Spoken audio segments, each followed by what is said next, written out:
नमस्कार दोस्तों, मैं एसके सर आपका सेंटर ऑफ एजुकेशन के यूट्यूब चैनल पे स्वागत करता हूं। हम लोग जो अभी सीरीज देख रहे हैं जो हम लोग का चल रहा है वो सीजीएल मेंस वाला चल रहा है ना। तो मेंस का अभी हम लोग 2 मार्च का क्वेश्चन देख चुके हैं, 3 मार्च का क्वेश्चन देख चुके हैं। अब 6 मार्च का क्वेश्चन है। 6 मार्च का क्वेश्चन 1 to 15 हम लोग कर चुके हैं, जो कि पिछले वीडियो में दिखाया गया है। अब हम लोग देखेंगे क्वेश्चन नंबर 16 to 30, 16 से 30 का क्वेश्चन देखेंगे। और ये जो क्वेश्चन है सीजीएल मेंस 2023 में पूछा गया है, 6 मार्च का क्वेश्चन है। तो हम लोग इसको स्टार्ट करते हैं और कैसा क्वेश्चन आया है देखिए। बहुत ही आसान सा क्वेश्चन है, चलिए स्टार्ट किया जाए। क्वेश्चन देखिए, क्वेश्चन दिख रहा होगा आपको। क्वेश्चन दिख रहा है कि एबीसी है ना। 16 नंबर क्वेश्चन ये है आपका, 16 नंबर क्वेश्चन आप देख लीजिए। कर रहा है कि 6 वर्ष पहले ए और बी का जो रेशियो है, अगर आपका ए है कोई पर्सन, आपका पर्सन कोई ए है, ए कोई पर्सन है और बी कोई पर्सन है, उसका बिफोर 6 ईयर, बिफोर 6 ईयर जो है रेशियो दिया हुआ 7:5 का, और आफ्टर 4 ईयर जो है इसका रेशियो दिया हुआ है कितना, 11:9 का, 11:9 का ये रेशियो दे दिया है। अब आपको देखना है कि इसमें जो डिफरेंस कितने ईयर का, बिफोर 6 ईयर का जो, बिफोर 6 ईयर और आफ्टर 4 ईयर का जो डिफरेंस है वो 10 ईयर का है, वो डिफरेंस 10 ईयर का। लेकिन आप यहां से चेक करो डिफरेंस कितने का है, तो 7 से ये डिफरेंस 4 का हो रहा है और यहां से भी 4 का हो रहा है, तो यहां से भी 4 और यहां से भी 4। इसका मतलब रेशियो 4 के इक्वल 10 होगा, रेशियो 4 के इक्वल में हम लोग का 10 होगा। तो रेशियो 4 के इक्वल में 10 होगा, तो हम लिख सकते हैं 4 equal to 10 years, 1 equal to आ जाएगा 2.5 ईयर्स। तो आपसे पूछ रहा है ए की वर्तमान आयु बताइए, what is the age of present. तो प्रेजेंट में ए का एज निकालने के लिए क्या करना होगा, पहले हमको पहले वाला निकालना होगा, नहीं तो बाद वाला निकालना होगा। तो सबसे पहले क्या करेंगे हम, अगर बाद वाला निकालेंगे तो घटाएंगे और पहले वाला निकालेंगे तो जोड़ेंगे। तो अगर हम मान लेते हैं ये वाला ही निकाले, तो ए का एज 11 है और 11 को 2.5 से मल्टीप्लाई करेंगे तो 11 दूना 22 है ना। क्या हो जाएगा, 11 दूना 22, इसको मल्टीप्लाई कर लीजिए। तो ए का जो एज आ जाएगा वो कितने साल में, यहीं से निकाल सकते, नहीं तो यहीं से जो एज आ जाएगा 11 से क्या आ जाएगा, 11 दूना 22 और यहाँ से 5.5 27, 27.5 है ना। 22 और 5 27, 27.5 इतना ईयर आएगा। लेकिन आपसे पूछ रहा है कि इतना ईयर जो दे दिया है 25.7, ये कितना साल, 4 साल बाद का एज है। तो अभी हमको प्रेजेंट एज चाहिए, प्रेजेंट एज में हमको क्या करना पड़ेगा, 4 साल घटाना पड़ेगा, और इसमें हम 4 साल घटाएंगे तो आ जाएगा 23.5 ईयर्स। और ये हमारा ऑप्शन नंबर किस में है, 40 बी नंबर ऑप्शन है। 23.5 ईयर किस में दिया है, बी नंबर ऑप्शन। तो हम दोनों तरीके से इसे बना सकते थे, इसमें कोई दिक्कत है नहीं। ठीक है, आगे बढ़ते हैं।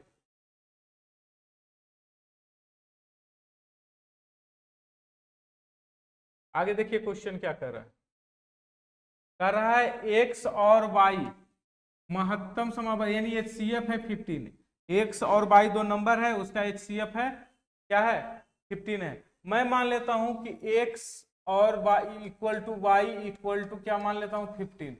अगर HCF 15 है तो उसको जो है ये 15 नंबर कटाएगा, तो 15 नंबर कटाएगा तो हम इसको मान लेते हैं 15 ही एक्स और वाई का HCF भी हो जाएगा और ये नंबर भी 15 हो जाएगा, क्योंकि 15 दो नंबर होता है जिसका HCF हम बोल सकते हैं कि 15 ही होगा।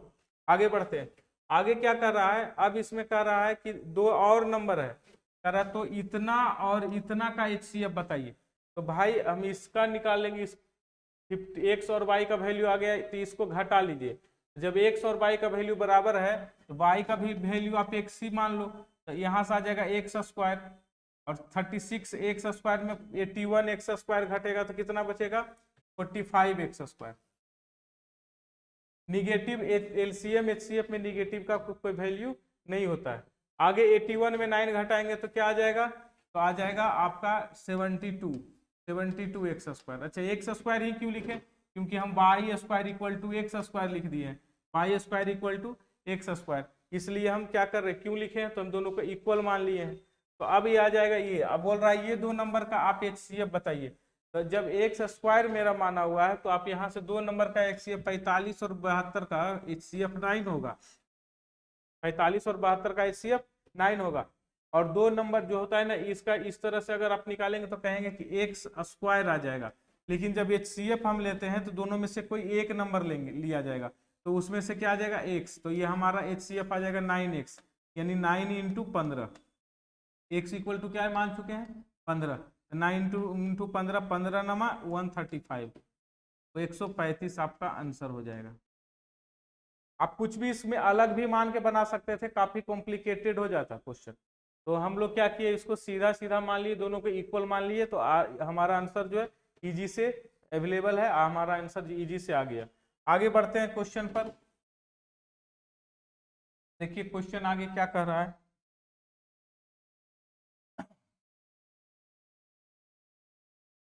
कह रहा है सम बहुभुज के विकर्णों की संख्या आप निकाले। सबसे पहले पॉलीगॉन का जो है डायगोनल निकालना है। किसी भी पॉलीगॉन का डायगोनल का फॉर्मूला आप पहले लिख लेते हैं। होता क्या है, n इंटू एन माइनस 3/2, ये होता है डायगोनल का फॉर्मूला। और ये डायगोनल निकालने के लिए मुझे करना क्या होगा, हमको n निकालना होगा। n दिया है क्या, नहीं दिया है। n निकालने के लिए क्या आपका दिया है लॉजिक, आपका जो दिया हुआ है वो 27 को दिया हुआ है, टोटल इंटरनल एंगल का सम। टोटल इंटरनल एंगल का सम जो होता है, सम बराबर सभी अंतःकोणों का जोड़ बराबर होता है क्या, क्या होता है हमारा n माइनस 2 इंटू 180, और इसके वैल्यू के बराबर दिया हुआ है 2700।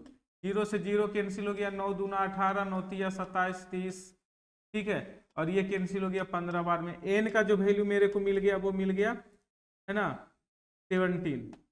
n का जो वैल्यू मिल गया 17। आपको कुछ क्वेश्चन आपको पॉलीगॉन में याद रखना चाहिए।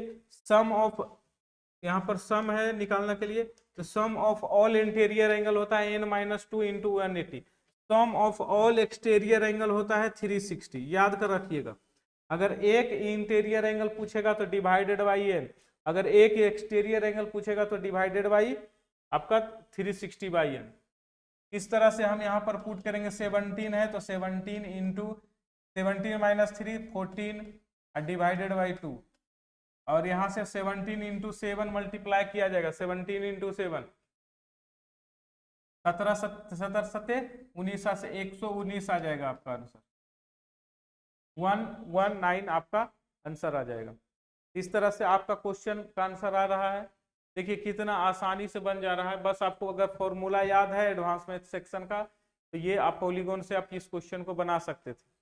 आगे बढ़ा जाए। आगे जो क्वेश्चन है कह रहा है, आपसे पढ़ने के लिए बोल रहा है, कहता आप 5 ईयर दे दिया है, x% एक सर की राशि पर साधारण ब्याज, मूलधन का इतना है तो ब्याज की दर निकाले। दर का मतलब होता है रेट, रेट का मतलब होता है SI इंटू 100 अब बाई P इंटू टी, ये होता है। अब बताइए SI क्या होगा, यहाँ पर देखिए 2/5 दिया हुआ है, 2/5, मतलब नीचे वाला पार्ट हो गया प्रिंसिपल और ऊपर वाला पार्ट हो गया SI। ऊपर वाला पार्ट SI, तो जो नीचे वाला पार्ट प्रिंसिपल हो गया तो हमारा SI हो गया 2 into 100 divided by 5 into T. T जो दिया हुआ है 5 ईयर्स, तो यहाँ पर 5 से मल्टीप्लाई कर लेंगे, 5 यहाँ पर 4 बार में कट जाएगा, और आपका 8% आपका आंसर होगा। 8% ऑप्शन नंबर सी में दिया हुआ। यहाँ पर एक्स का कोई मतलब है नहीं, एक्स एक एज्यूम किया हुआ है कि प्रिंसिपल मेरा एक्स है, लेकिन यहाँ प्रिंसिपल 2/5 लिखा, तो नीचे वाले को प्रिंसिपल यूज करेंगे, ऊपर वाले को SI यूज करेंगे, और आपका आंसर आ जाएगा। इसमें से बोला ये जो नंबर है किससे कट रहा है, तो 5 से तो कट नहीं सकता है, 11 से डिजिबिलिटी का रूल आप यूज कर सकते हैं। 11 का डिजिबिलिटी रूल आप यूज करना चाहते हैं तो कर सकते हैं। अल्टरनेट को जोड़ के माइनस किया जाता है, लेकिन 8 से यहाँ पर कटाइएगा तो 8 का कहता है डिजिबिलिटी रूल। लास्ट वाला जो नंबर है अगर 3 डिजिट 8 से कट जाता है तो ये पूरा का पूरा नंबर, तो 216 को 8 से डिवाइड कीजिएगा तो कट जाएगा। 8 दूना 16 होता है, और 5 8 7 56, 27 बार में ये कट जाता है, तो ये हमारा पूरा का पूरा नंबर 8 से कट जाएगा, इसलिए हमारा आंसर क्या होगा, 8 होगा। ठीक है। तो कहेगा 16 होगा कि नहीं, तो 16 जो 16 से अगर डिजिबिलिटी रूल निकालना है तो क्या है 4 डिजिट करना चाहिए 16 से। आगे बढ़ते हैं, ये सब लॉजिक है, आपको ध्यान देना चाहिए। तथा 10% और 10% का 2 क्रमिक छूट, मतलब सक्सेसिव डिस्काउंट की बात है। 10% और 10% का सक्सेसिव डिस्काउंट कितना होता है, तो 19% होता है। अब ये निकाला कैसे जाता है सक्सेसिव डिस्काउंट, तो 10 + 10 - 10 × 10/100। आपको ये सब याद रखना चाहिए। यहां से आ जाएगा 20 - 1 = 19%। यही आपका डिस्काउंट है। तो डिस्काउंट आपका निकल गया 19%। नेक्स्ट क्वेश्चन पे आते हैं। नेक्स्ट क्वेश्चन कहता है आपका, क्वेश्चन पढ़िए, कह रहा है 80 लीटर है टोटल, 80 लीटर मिल्क का सॉल्यूशन है जिसमें 60% जो है मिल्क है। 80% में 60% मिल्क है, तो 80% 80 लीटर का 60% निकालिएगा तो 48 हो जाएगा। अगर हम बात करें मिल्क का तो ये 48 हो जाएगा, और अगर हम इसमें वाटर का बात करें तो 40% होगा वाटर, तो 8 चौका 32 यानी 32 ये मिल्क होगा और ये वाटर होगा। अब इसमें कहता है कि कितना दूध को 80% बनाने के लिए कितना दूध मिलाना चाहिए, कितना मिल्क को और मिला देंगे। तो चूंकि मिल्क ऊपर है तो मिल्क को x मिला दीजिए, और ये हो जाएगा कितना, अब 80% मिल्क हो जाएगा। तो अगर मिल्क 80% हो जाएगा तो वाटर 20% रहेगा। और यहाँ से देखिए 0 से 0 कैंसिल हो जाएगा, ये 2 से 16 से कैंसिल हो जाएगा, है ना। 16 8 28 से 128 आ जाएगा। इस तरह से हम लिख सकते हैं 48 + x = इसको मल्टीप्लाई करेंगे तो 128, और 128 x बराबर आ जाएगा 8 में से 8 गया 0, और यहाँ से 12 में से 4 गया 80। इस तरह से 80 लीटर क्या मिल्क हमको क्या करना पड़ेगा, और मिलाना पड़ेगा। 80% अगर मिल्क हम और मिलाएंगे तो क्या करेंगे, हमारा जो है 80% जो है 80 लीटर मिल्क और बढ़ाएंगे तो हमारा जो है दूध 60% से क्या हो जाएगा, 80% हो जाएगा मिक्सचर में। समझ में आ रहा होगा, बहुत ही आसान सा क्वेश्चन है ये सारा। अब आगे बढ़ते हैं, कहता है कि इसको सिंप्लीफाई करें। सिंप्लीफाई करने में सबसे पहले कॉस्ट का काम होता है, इसे आप बनाएंगे। सिंप्लीफिकेशन वाला क्वेश्चन है, इसे आप बनाइए।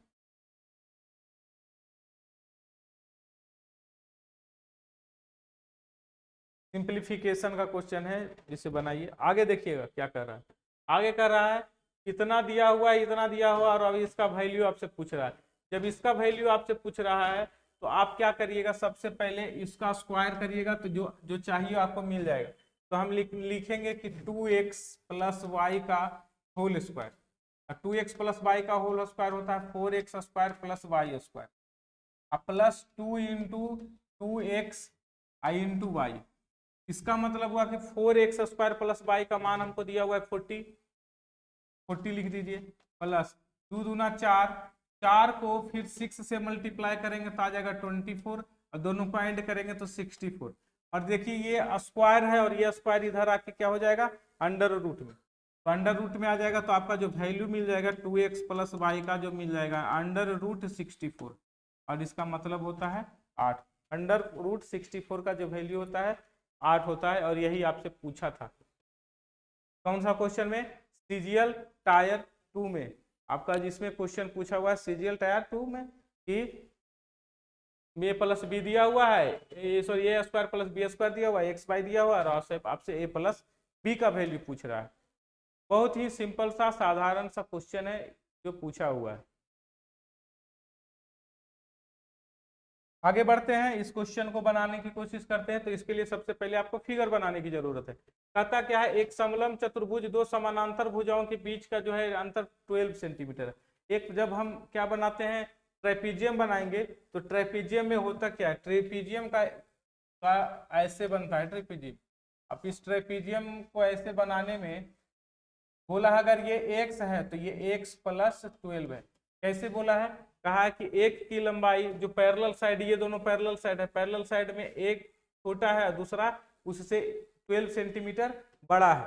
आगे पढ़िए क्या कर रहा है, बोला है कि दोनों का जो परपेंडिकुलर डिस्टेंस है वो 60 दिया हुआ है। तो आप हमें एरिया बताइए क्या होगा, आप हमें एरिया बताइए। एरिया दिया हुआ है तो एरिया बराबर होता है 1/2 × सम ऑफ बोथ पैरेलल साइड, दोनों पैरेलल साइड को ऐड किया जाएगा तो आ जाएगा 2x + 12 आई इंटू हाइट, दोनों के बीच के डिस्टेंस 60, आई इसी के इक्वल आपको दे दिया कितना 1380।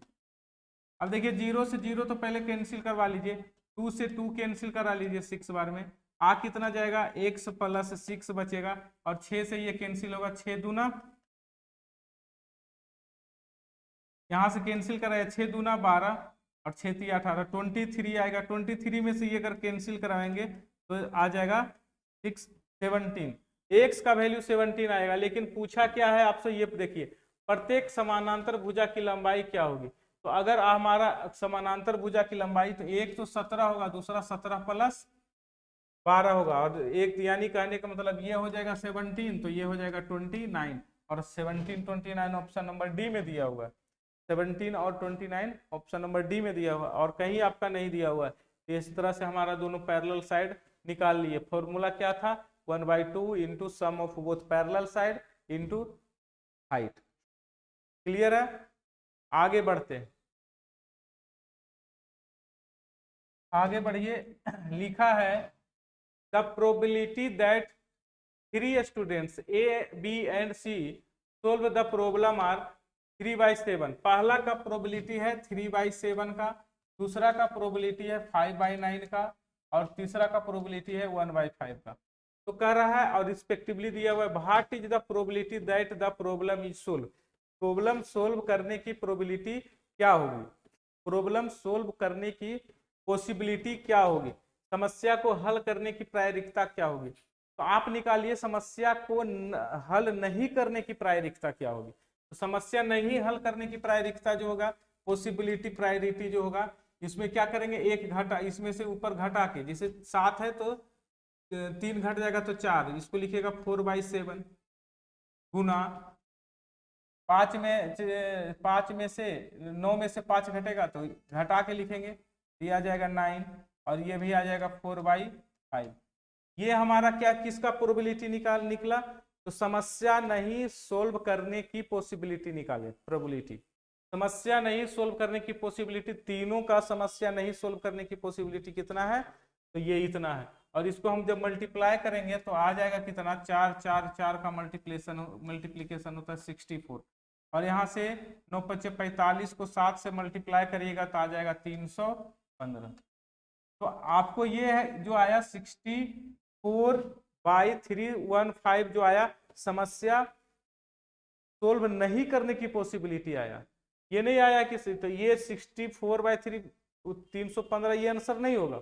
आपसे पूछा कि समस्या सोल्व करने की पॉसिबिलिटी क्या है, तो सोल्व करने की पॉसिबिलिटी, ये नहीं सोल्व करने की पॉसिबिलिटी, तो सोल्व करने की पॉसिबिलिटी क्या होगा, इसमें से इसको घटा दीजिए और आंसर आ जाएगा। 5 में से 4 गया 1, और 31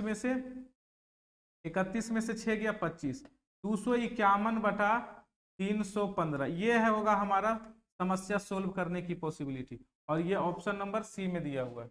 समझ में आ गया होगा, पॉसिबिलिटी निकालना था तो हम सबसे पहले क्या करेंगे, समस्या सोल्व नहीं करने की पॉसिबिलिटी निकालेंगे और उसमें से घटा देंगे तो हमारा आ जाएगा समस्या सोल्व करने की पॉसिबिलिटी।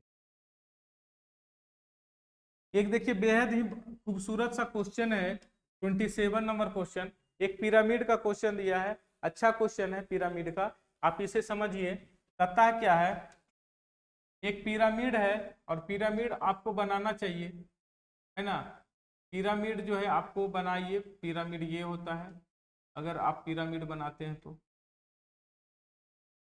पिरामिड आपका ये हो गया, ये पिरामिड है जिसका बेस 8 सेंटीमीटर दिया हुआ है, जिसका प्रत्येक भुजा की लंबाई 8 सेंटीमीटर।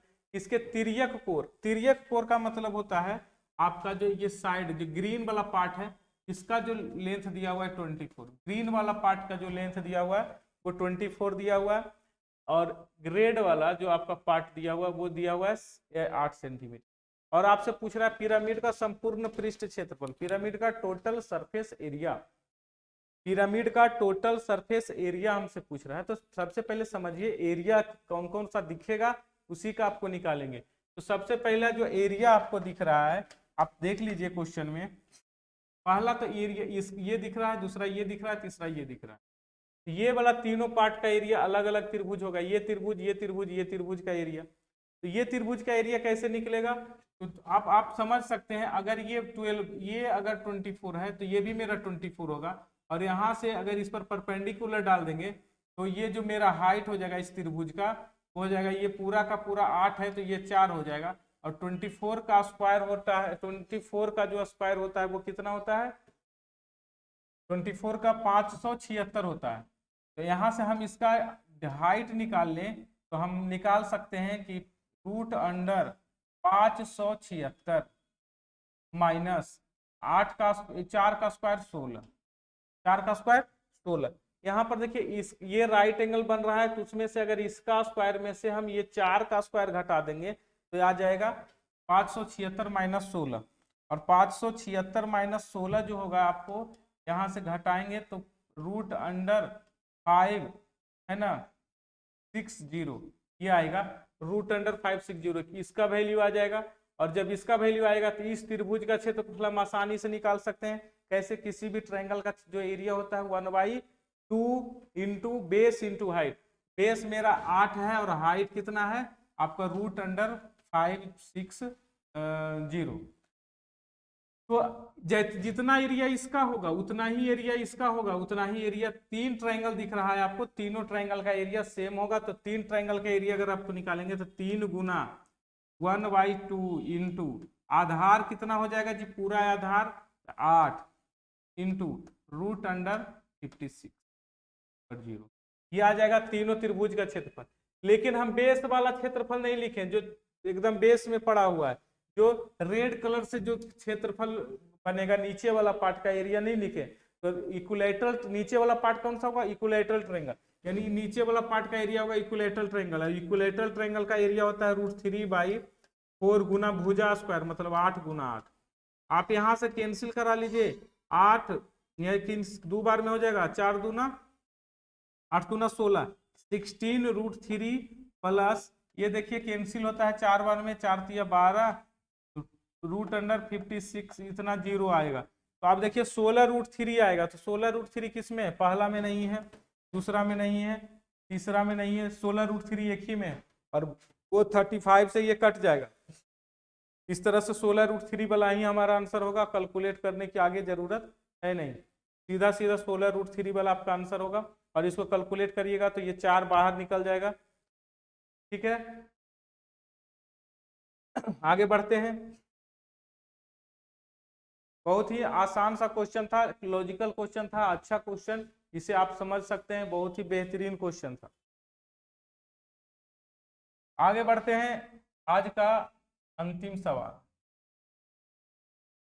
आज का अंतिम सवाल मतलब 28-30 नंबर तक क्वेश्चन है, उसमें से ये आपका क्वेश्चन है। कह रहा 25 पैसा, 50 पैसा, 2 रुपये और 5 रुपये के सिक्के हैं। 25 पैसा का भी सिक्का है, 50 पैसा का भी सिक्का है, 2 रुपया का भी सिक्का है, 5 रुपया की भी सिक्के है, और उस संख्याओं का रेशियो दिया हुआ है इतना। अगर आप बताइए संख्या का रेशियो दिया हुआ है आपको, संख्या का क्या दिया हुआ है? 5x, दूसरा में क्या दिया हुआ है? 4x, तीसरा में क्या दिया हुआ है? 3x, और क्या दिया हुआ है? x। ये आपका तीनों का रेशियो दिया हुआ है, सबका संख्या का, नंबर का रेशियो। अब आपसे बोल रहा है कि कुल जो है रुपया जो हो जाता है 285, उसको कैलकुलेट करेंगे तो 285 आ जाएगा, उतना रुपया है, ये सबको जोड़ेंगे तो बताइए ये है 25 पैसे वाला। 25 पैसे वाला में 1 रुपया में 4 सिक्का होता है, इसको रुपया में कन्वर्ट करेंगे तो क्या करेंगे? इसको हम लिखेंगे 5x/4, 4 से डिवाइड करेंगे। इसको 50 पैसे वाला को क्या किससे डिवाइड करेंगे? 2 से, तब ये रुपया में बदलेगा। 3x वाले को 2 रुपया है, 1 रुपया जो है एक सिक्का में 2 रुपया होता है, तो 3x सिक्का में कितना? तो गुना 2। इस तरह से 5 रुपया वाला कितना सिक्का है? x, तो इसमें कितना रुपया होगा? तो 5x। इस तरह से हमारा टोटल जोड़ कितना दे दिया है? 285। कितना आएगा? 285। सबको जोड़ दीजिए, यहाँ पर देखिए 3 दूना 6, 5 11, 11 आ जाएगा। 11 और यहाँ से एलसीएम लीजिएगा तो 4 आ जाएगा। 11 चौका 44, 44 5 49, अब 49 और 8 57, सबको ऐड करेंगे तो 50 57x divided by 4 is equal to 285। ये कैंसिल हो जाएगा भाई 5 टाइम्स में, और x का जो वैल्यू मिलेगा मेरे 5 चौका 20, 20 मिल जाएगा। x का वैल्यू मेरे को 20 मिलेगा। अब आपसे पूछ रहा है तो बता दीजिए कि 25 पैसा और 5 रुपये के सिक्के की संख्या का अंतर बताना है।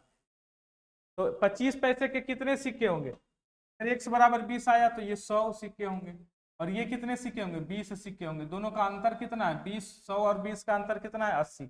ऑप्शन नंबर कौन सा जाएगा जी? ऑप्शन नंबर सी चला जाएगा। ऑप्शन नंबर सी चला जाएगा। क्लियर है? आराम से देखिए, एकदम अच्छा क्वेश्चन है, समझ में आ रहा होगा। चलो आगे बढ़ते हैं। देखिए ये भी कुछ कैलकुलेशन है इस क्वेश्चन में, और कैलकुलेशन से बचने के लिए आपको कुछ तो करना ही पड़ेगा। देखिए कैलकुलेशन है इस क्वेश्चन में, कहता है कि 6500 रुपया है अर्धवार्षिक रूप से, मतलब हाफ ईयरली अगर यूज करें तो हाफ ईयरली में रेट आधा हो जाता है, टाइम दुगना हो जाता है। तो अब जो है मेरा टाइम हो जाएगा वो हो जाएगा 4 ईयर्स का, और रेट जो हो जाएगा मेरा हो जाएगा 5% का। रेट जो हो जाएगा 5% का। तो इस तरह से बोल रहा है तो मिश्र धन कितना होगा? तो मिश्र धन निकालने के लिए हमें क्या करना होगा? इसको इंक्रीज करना होगा। जैसे 5% है, समझिए पहला कंडीशन में इसको हम ऐसे बना सकते हैं 65 और 00 इंटू 5%। 5% का मतलब होता है 1/20, 1/20, और इसको इंक्रीज करेंगे तो आ जाएगा आपका 21/20। तो 21/20 गुना 21/20, 4 साल है तो 4 बार करना होगा 21/20।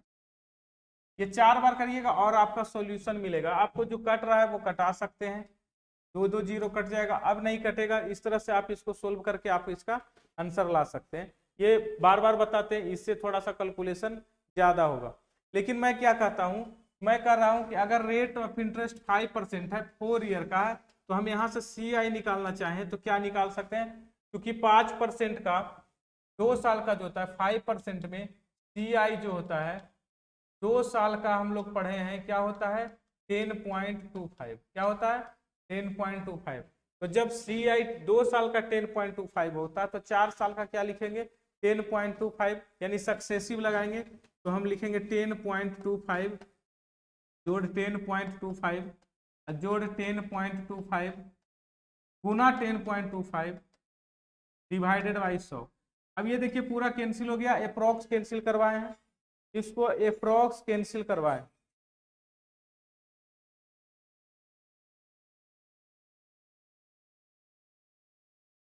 इस तरह से हमारा ऐड करेंगे तो ये अप्रोक्स में 10 गुना 10 100 कट जाएगा, थोड़ा सा ज्यादा आएगा। अब यहाँ पर कटाइएगा 10, यहाँ से देखिए 10.25, 10.25 20.25, और यहाँ से 1 आएगा, ये 21.5% आएगा। 21.5% टोटल इंटरेस्ट आएगा ये, है ना। तो टोटल इंटरेस्ट अगर ये आता है मेरा, तो हम यहाँ से अमाउंट निकालेंगे तो हम 6500 में 6500 का 21.5% क्या करेंगे? मल्टीप्लाई करके ऐड करेंगे, और ये मेरा लगभग जो आ जाएगा कैलकुलेट करने के बाद, ये 2 0 तो कैंसिल हो जाएगा,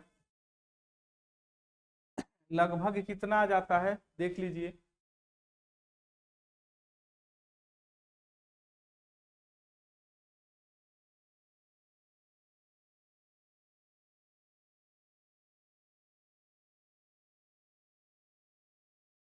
लगभग अप्रोक्स में 7900 आ जाएगा, 7900 कैलकुलेट करके 7900। दोनों तरीका में आप कोई भी तरीका यूज करके बना सकते हैं। आगे बढ़ते हैं, और आज का लास्ट क्वेश्चन एकदम इजी वाला, cos 120 का वैल्यू बताना। cos, सबसे पहले देखिए cos 120 किस क्वाड्रेंट में है? तो सेकेंड क्वाड्रेंट में है। 120 जो होता है सेकेंड क्वाड्रेंट में, सेकेंड क्वाड्रेंट में कौन कौन पॉजिटिव होता है? तो साइन और कोसेक पॉजिटिव होता है, ये निगेटिव होगा। इसका मतलब पक्का है कि cos का वैल्यू निगेटिव है। और देखिए cos का वैल्यू निगेटिव है, एक ऑप्शन में है माइनस, यहीं से पकड़ा गया कि आंसर A नंबर होगा। लेकिन अगर हमको बोला कि पूरा निकालिए, तो cos 120 डिग्री को हम लोग लिखेंगे, अगर कन्वर्ट करेंगे तो ये क्या हो जाएगा, यहाँ से cos हम इसको 60 बोल सकते हैं, cos 60 डिग्री भी बोल सकते हैं 90 माइनस थीटा करके। और ये आप किससे बनाइए तो cos 60 का जो मान होता है वो होता है आपका 1/2, इस तरह से -1/2, -1/2 आ जाएगा। ये माइनस में एक ही ऑप्शन दिया ही हुआ है, 1 नंबर, यही आपका आंसर हो जाएगा। ठीक है, तो इस तरह से हम लोग का पूरा एक 6 तारीख का भी क्वेश्चन समाप्त हो गया है। अब 7 का क्वेश्चन बचा है, तो हम लोग क्या करेंगे आगे देखेंगे। और इस वीडियो को देखिए, और जहां दिक्कत लगता है, कोई प्रॉब्लम लगता है तो कमेंट सेक्शन में कमेंट कीजिए। बहुत बहुत धन्यवाद, और अपने चैनल को सब्सक्राइब करवाइए और दोस्तों के साथ शेयर कीजिए। बहुत बहुत धन्यवाद।